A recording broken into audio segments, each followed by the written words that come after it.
우리 모두는 우리의 인생에서 중요한 장소가 있습니다. 금메달을 딴 운동선수들에겐 메달을 딸 수 있었던 시합장과 열심히 땀을 흘려가면서 연습했던 체육관이 분명히 중요한 장소일 것입니다. 사법고시를 패스한 법조인들에겐 열심히 공부했던 장소가 기억에 남을 것입니다. 연기상을 받은 연예인들에겐 그 상을 받은 장소와 그 상을 안겨준 작품을 촬영한 장소들이 기억에 남을 것입니다. 기독교인들에겐 아마 이러한 장소들보다는 하나님을 만난 장소가 기억에 가장 많이 남을 것입니다.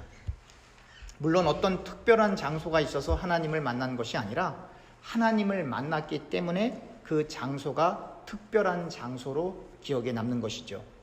그리고 중생한 기독교인들에게 있어서 매주일 예배를 드리는 교회가 그들의 인생에 있어서 가장 중요한 장소 중에 하나로 자리매김하게 될 것입니다. 그래서 저와 교우님들이 매주일 우리 교회에 나와서 예배를 드리고 주중에도 시간이 나면 나와서 교회 청소도 하고 여러 가지로 봉사하게 되는 것이죠. 오늘 미가서 4장의 마지막 때에는 하나님의 집이 있는 하나님의 산이 모든 산들 가운데 가장 높을 것이라고 합니다. 그 산에 세상의 모든 사람들이 하나님께 예배하기 위하여 모여든다는 것이죠. 하나님의 집으로 가서 하나님의 산으로 가서 하나님께 예배하자고 사람들은 서로에게 격려하게 될 것입니다. 이렇게 모여든 사람들에게 하나님께서는 하나님의 길을 가르치실 것이고 사람들은 하나님의 길을 걸어갈 것이다 라고 예언하고 있습니다. 즉 하나님의 말씀을 일상의 삶 속에서 준행하게 된다는 뜻입니다.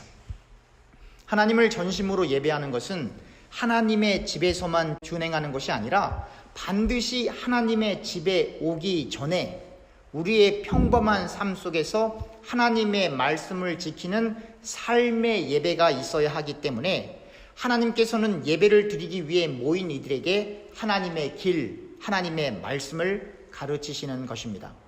오늘날도 마찬가지입니다.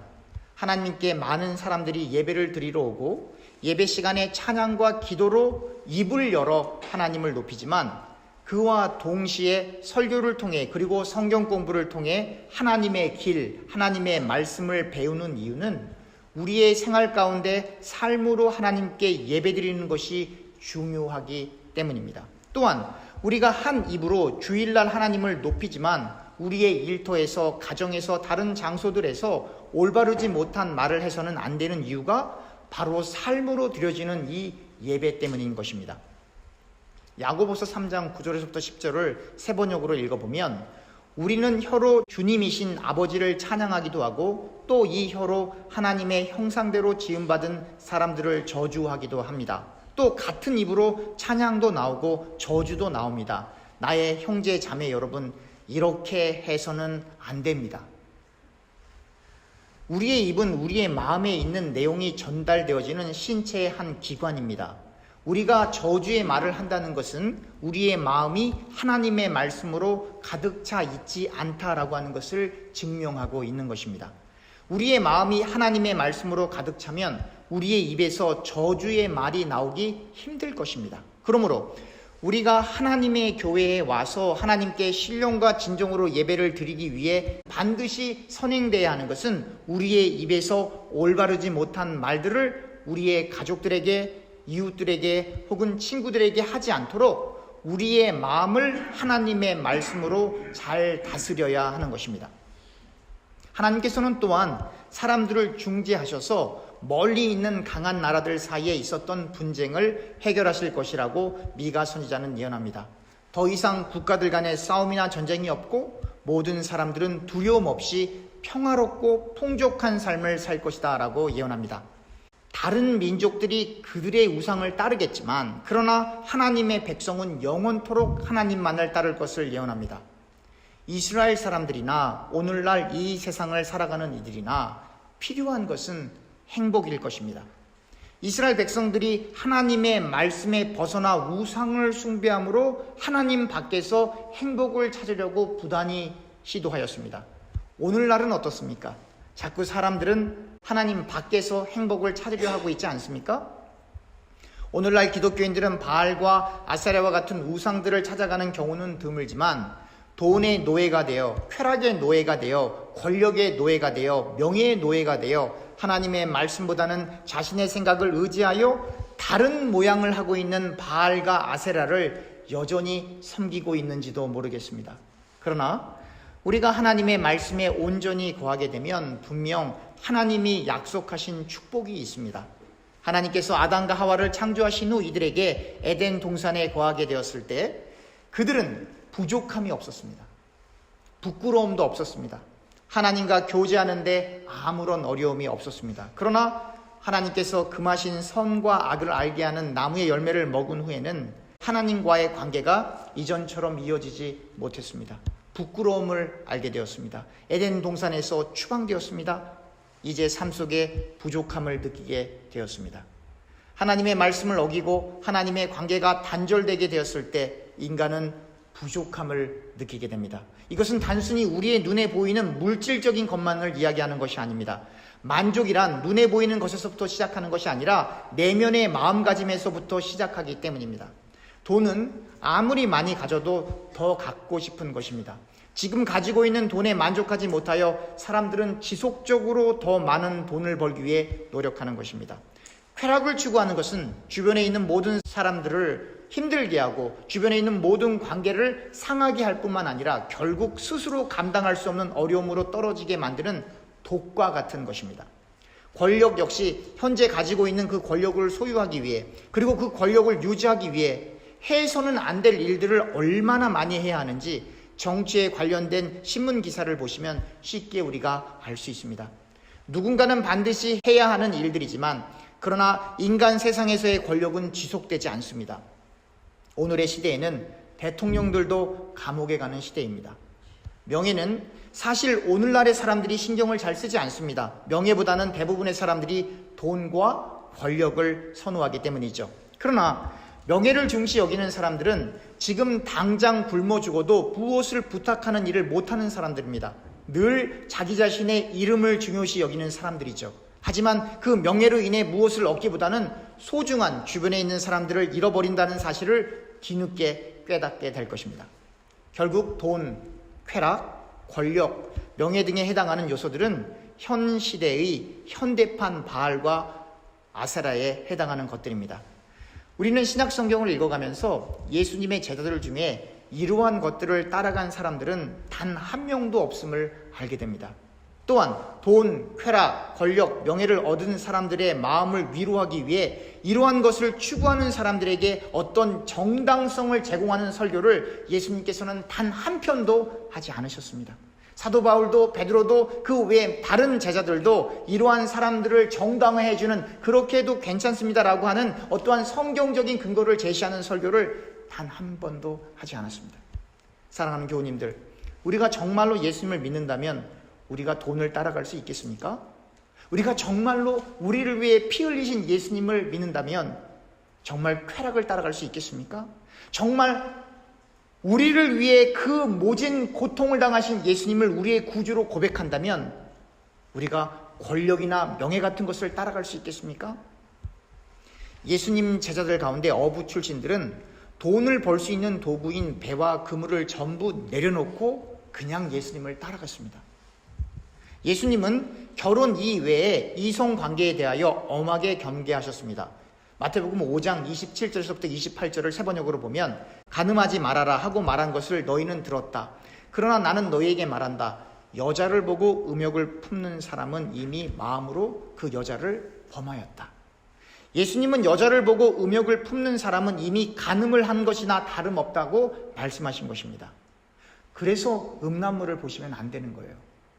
어떤 목사님들은 그런 거 봐도 괜찮다라고 말씀하시는 분들도 있는데 아니에요. 그건 예수님의 말씀이 아닙니다.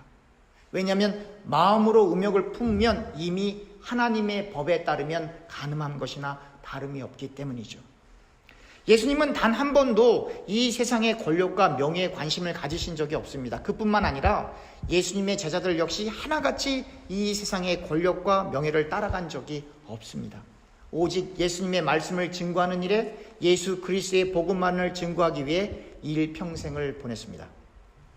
예수님의 제자들은 배고프고 박해당하고 경제적으로 많은 어려움을 당하고 예수님을 증거하는 그 이유 때문에 위협과 협박 그리고 실제적인 가혹한 행위를 받았습니다. 돈, 권력, 쾌락, 명예 따위가 예수님의 제자들의 마음속에 자리 잡을 수가 없었던 것입니다. 왜냐하면 이러한 세상이 주는 것들보다 그들 안에서 예수 그리스도의 영이 임하여 하나님으로 만족하고 하나님으로 행복해하는 이 세상이 알 수 없는 평안과 기쁨을 누리고 있었기 때문입니다. 그렇습니다. 행복과 평안은 하나님께로부터 오는 것입니다. 하나님께로 와야만 그게 진짜 행복과 평안이죠. 그런데 자꾸 사람들은 하나님이 주시는 그 행복과 평안 말고 세상의 것들을 따라가려고 하는 것이죠. 하나님 밖에 있는 것은, 하나님 말씀 밖에 있는 것은 행복해 보일지는 모르지만 진정한 행복을 주지 못하는 허상들입니다. 참 행복은 아담과 하와가 에덴 동산에서 추방되기 전 하나님과의 온전한 관계가 있을 때에만 행복을 누리게 되는 것입니다. 에덴 동산에 부족함이 없어서 행복을 제공받았기보다는 에덴 동산에서 하나님과의 온전한 관계가 있었기에 부족함이 없는 것입니다. 사람들은 자꾸 에덴 동산 하면 모든 것이 다 갖추어져 있는 파라다이스를 생각을 하는데, 그러나 그보다 더 중요한 것은 그 에덴 동산에서 아담과 하와가 아무런 문제 없이 교제할 수 있었던 그 하나님을 빠뜨리는 거예요. 우리는 정신을 똑바로 차리고 성경을 보아야 합니다. 하나님께서는 제자들에게 돈, 쾌락, 권력, 명예를 주시지도 않았고, 그리고 제자들은 이러한 것들을 구하지도 않았다라고 하는 것입니다. 여러분들은 어떻습니까? 예수님이 승천하신 후 성령을 받기 전까지는 여전히 이 세상이 주는 행복을 제자들도 원했습니다. 그러나 성령을 받은 후에는 이 세상 등지고 예수님이 가신 길을 걸어갈 수 있었던 것입니다. 자신들의 힘이 아닌 성령의 힘을 통해서입니다. 이 세상 사람들이 알아주지 않아도, 아니 오히려 예수님을 전한다는 그 이유로 생명의 위협을 느끼고 실제로 순교까지 당하는 일까지 벌어지지만 예수님의 제자들은 행복해했습니다. 사랑하는 교우님들, 저와 교우님들은 진실로 성령의 충만함을 사모해야 합니다. 그래야 여러분들과 제가 가는 길이 험하고 힘들어도 행복할 수 있습니다. 하나님은 우리에게 이 땅에서의 풍족함과 행복을 주시기 위해 일하시는 분이 아닙니다. 이 땅은 잠깐 지나가는 훈련장이어서 하나님께서는 우리를 더욱 혹독하게 훈련시켜 하나님 나라에 합당한 사람으로 우리를 빚어가는 그러한 과정으로서 하나님께서 우리와 함께 하시는 것입니다. 우리의 연약함이, 우리의 질병이, 우리의 실패가 우리로 하여금 하나님 나라를 더욱 사모하게 하고 하나님을 찾게 만드는 거예요. 그러니 이 질병과 연약함과 실패가 축복이에요, 저주예요? 이것이 축복입니다. 우리의 연약함을 통해 예수 그리스도 안에서 더욱 강해짐을 느낍니다. 우리의 질병을 통해 하나님에 대한 소망이 더욱 깊어집니다. 우리의 실패를 통해 이 세상의 부질없음을 절감합니다. 처음에는 이러한 문제들을 해결하기 위해 간절히 기도하고 말씀을 읽고 듣지만 점점 우리들의 기도 제목은 바뀌어 제 뜻대로 마시고 아버지의 뜻대로 해주세요라고 기도하게 되는 것이죠. 변하지 않은 현실 속에 체념 혹은 완전한 내려놓음, 자포자기까지 이르는, 그래서 자기 자신을 부인할 수밖에 없는 그 단계까지 떨어져야 우리가 온전히 예수님만을 바라볼 수 있는 것입니다. 어느덧 시간이 흘러 우리의 어려운 현실과 상관없이 하나님을 바라보는 자기 자신을 보고 놀라게 되는 것입니다. 그리고 고백합니다. 아직 현실은 이렇게 힘든데 여기까지 인도하신 분이 하나님이시다라고 말이죠. 하박국 3장 17절에서부터 18절을 세 번역으로 읽어보겠습니다. 무화과 나무에 과일이 없고 포도나무에 열매가 없을지라도 올리브 나무에서 딸 것이 없고 밭에서 거두어 드릴 것이 없을지라도 우리의 양이 없고 외양간에 소가 없을지라도 나는 주님 안에서 즐거워하련다. 나를 구원하신 하나님 안에서 기뻐하련다. 하박국에 나와 있는 이 내용은 세상에서 하고자 하는 모든 일들이, 그리고 그렇게 원하고 바라는 모든 일들이 전부 실패하였어도, 전부 이루어지지 않았어도 주님 안에서, 하나님 안에서 즐거워하고 기뻐하겠다는 것입니다. 또한 하나님의 구원이 임하여도 이 세상에 처절한 실패가 찾아올 수 있다라고 하는 것을 역설하고 있는 것입니다. 누가 예수 믿으면 다 성공한다 그랬어요? 그런 말씀 성경에 없어요. 누가 예수 믿으면 다 부자 된다 그랬어요? 그런 말씀 성경에 없어요. 기억하십시오. 우리는 이 땅을 바라보고 생을 사는 사람들이 아닙니다. 이 땅에서 행복을 위해 생을 사는 사람들은 더더욱 아닙니다. 하나님 또한 우리가 이 세상에서 얼마나 위대해지는가, 얼마나 부유한 삶을 사는가, 얼마나 건강하게 사는가, 얼마나 행복해지는가 보다는 어떻게 하나님의 자녀들이 천국에서 가장 큰 자가 될까, 거기에 하나님의 모든 관심이 있는 것입니다. 우리가 열심히 번 돈을 우리를 위해 사용하면 우리는 배부를 수 있지만 여러분 기억하십시오. 하늘에 상급이 없습니다. 우리의 이름을 높이고 우리의 힘과 명예를 나타내면 여러분 기억하십시오. 예수님의 이름은 드러나지 않습니다. 우리가 열심히 번 돈을 가지고 고아와 과부와 나그네를 대접하면 예수님을 대접하는 거예요. 지극히 작은 소자 하나를 대접하는 것이 곧 예수님을 대접하는 겁니다. 우리가 낮아져야, 우리의 이름을 남기지 않아야, 빛도 없이 이름도 없이 오직 예수님만을 섬기다가 이 역사 속에서 조용히 사라져야만 예수님의 이름만이 더욱 높아지는 것입니다. 오늘의 본문에서 하나님께서는 발을 저는 사람들, 이스라엘 땅에서 쫓겨난 사람들, 그리고 슬픔으로 가득했던 사람들을 불러 모으시겠다라고 하십니다. 약한 사람들은 남은 자들로 살아남게 될 것이고, 쫓겨난 사람들은 강한 나라를 이루게 되고, 하나님께서는 친히 예루살렘으로부터 영원토록 통치하시겠다라고 하는 것입니다. 하나님을 믿으면 약한 사람이 없다라는 게 아니에요. 하나님을 믿어도 약한 상태에 우리가 이르를 수 있는 거예요. 하나님의 백성이어도 다리를 절 수 있는 거예요. 다리를 절면 무슨 죄를 받아서 하나님의 백성이 아니기 때문에 이런 일이 벌어져, 이게 아니라 하나님의 백성이어도 실패할 수 있고, 다리를 절 수 있고, 약해질 수 있고, 질병에 고통받을 수 있고, 경제적 어려움 속에 있을 수 있고, 적국의 침임을 받아 나라를 뺏기고 유랑을 갈 수도 있다라고 하는 거예요. 하나님의 백성이라 할지라도. 그러나 하나님께서는 그 하나님의 백성, 하나님의 자녀를 책임져 주신다는 거예요.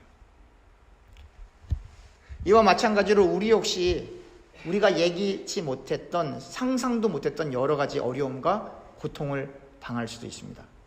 질병의 문제로, 경제적인 어려움으로, 자녀의 문제로, 또 자녀가 가지고 있는 어떤 질병으로 인해 아주 오랜 기간, 어쩌면 일평생 그러한 아픔 속에 생을 살아갈 수도 있습니다. 그러나 여러분들과 제가 기억해야 할 것이 있습니다. 궁극적으로 하나님께서는 우리를 지켜주십니다. 이 땅에서 이러한 어려움을 해결해 주실 수도 있으시지만 하나님께서 그렇게 하지 않으신다 할지라도 저와 교우님들에겐 영원한 천국이 보장되어 있습니다. 하나님의 분명한 구원이 우리에게 주어져 있다라고 하는 것입니다. 그러니 저와 교우님들은 우리의 어려움에 함몰되어 절망 속에 있지 마시고 힘을 내어 하나님의 말씀을 붙들어야 할 것입니다.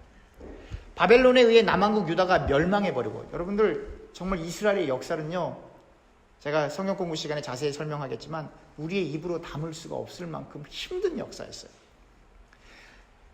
이스라엘의 백성은 추방되어지고 이곳 저곳을 떠돌게 되는 상황들이 발생하지만, 그리고 그로 인해 이스라엘 백성은 다른 민족들의 조롱거리가 되지만 성경은 뭐라고 말하냐면 그래도 괜찮다라고 하는 거예요.